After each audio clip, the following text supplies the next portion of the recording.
বন্ধুরা, very good afternoon. তো চলে এলাম আজকে দুপুরবেলায় লাঞ্চটা সাজিয়ে। আজকে খুব দেরি করে রান্না বান্না শুরু করেছি, ঘুম থেকে উঠেছি অনেক দেরি করে বন্ধুরা।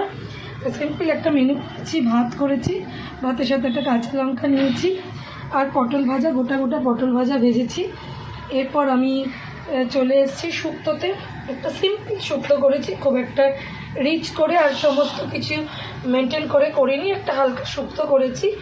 আর মুরগির মাংসে আলু দিয়ে একটা পাতলা ঝোল মতন করেছি ভাতের সাথে খাওয়ার জন্য। মুরগির মাংস ভাতের সাথে খেলে তো একটুখানি কষা করতে হয়, সেই করেছি। এই হচ্ছে, আর লাস্টে তো চাটনি আছেই। এই হচ্ছে আমার আজকের দুপুরের লাঞ্চের মেনু। তো বলো তোমাদের আজকের দুপুরের লাঞ্চের মেনুটা কেমন লাগলো? আমার তো বেশ পছন্দসই লাঞ্চ হয়েছে, যেহেতু শুক্তো হয়েছে। শুক্তো আমার খুবই ভালো লাগে, আর এটা একটু হালকা শুক্তো আরও টেস্ট হয়। আর পটল ভাজাও খুব ভালো লাগে শুকনো ভাতে, প্রথমে তারপর শুক্তো, তারপর মাংস, তারপরে চাটনি। এই হচ্ছে আজকে দুপুরে মেনু।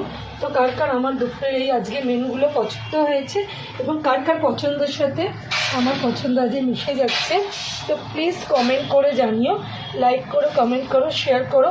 আর পাশে থেকে অবশ্যই একটা কমেন্টে জানিয়ে যেও কার কোনটা প্রিয় মেনু। আমার যেহেতু মানে এই প্রত্যেকটাই মোটামুটি ভালো লাগে, আর গরমকাল আস্তে আস্তে পড়তেই চলেছে, একটু হালকা খাবারে আমাদের ফিরে আসা উচিত, নাহলে শরীরের জন্যই ক্ষতি।